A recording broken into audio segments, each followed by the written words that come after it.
কতক্ষণে এখন বাইক যাবো চিন্তা করতেছি। একবারে ঘাটের কাছাকাছি আটকে গেছি। বিয়ার ঘুম, এই যে বোর্ডটা দেখতেছেন, এই বোর্ডে করে আমরা আইছি বনগাঁও। তো এই যে ঘাট, এই যে ঘাটটা দেখতেছেন, এই ঘাটে একবারে কাছাকাছি আটকে গেছি। ওই একটা কারণে, সেটা হলো কচুরি পানাগুলা, এই কচুরি পানাগুলা ভেজাল লাগাই দিছে। এই জায়গাটাও খুব ভালো লাগতেছে, সুন্দর একটা জায়গা, প্রচুর বাতাস। দেখাই আমার আশেপাশের জায়গাগুলা।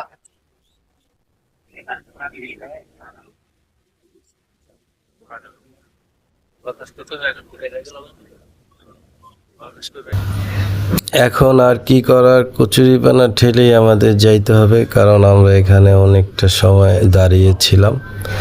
যাই হোক, অবশেষে আমরা যাচ্ছি। ওই যে সামনে একটা লোক দেখতেছেন, লুঙ্গি দিয়ে কচুরিপানা সরিয়ে দিচ্ছে। উনি এলাকারই পরিচিত মানুষ, লোকটা খুব ভালো, আমাদের সাথেই এসেছে। তো আমরা এভাবেই যাচ্ছি। কোন সময় যে বৃষ্টি নেমে পড়ে বলা যাইতেছে না, আকাশের অবস্থা যা হইছে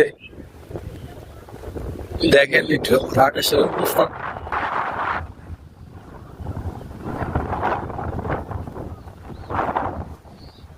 এই জায়গার থেকে বাসায় যেতে না এলো 15-20 মিনিট লাগবে। তো একটু হাঁটতাছি জোরে জোরে, দেন কি অবস্থা, গাছ বাতাসে এলা যেতেছে, তাল গাছে ওই একটা কি জানি পড়ে গেল, গা রসের বোতল পড়ে গেল।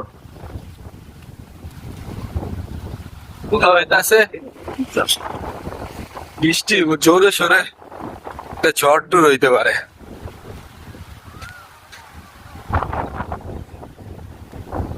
যাই হোক, একদিকে আমার খুব ভালো লাগতেছে, বাতাস, গাছপালা, শীতল বাতাস, মনে হইতেছে এখন বৃষ্টি নেমে পড়বো। আসলে একটা অসাধারণ একটা মুহূর্ত। এগুলি কি, এগুলি তো আমি জানি না, কি গাছ জানাই কি ফল।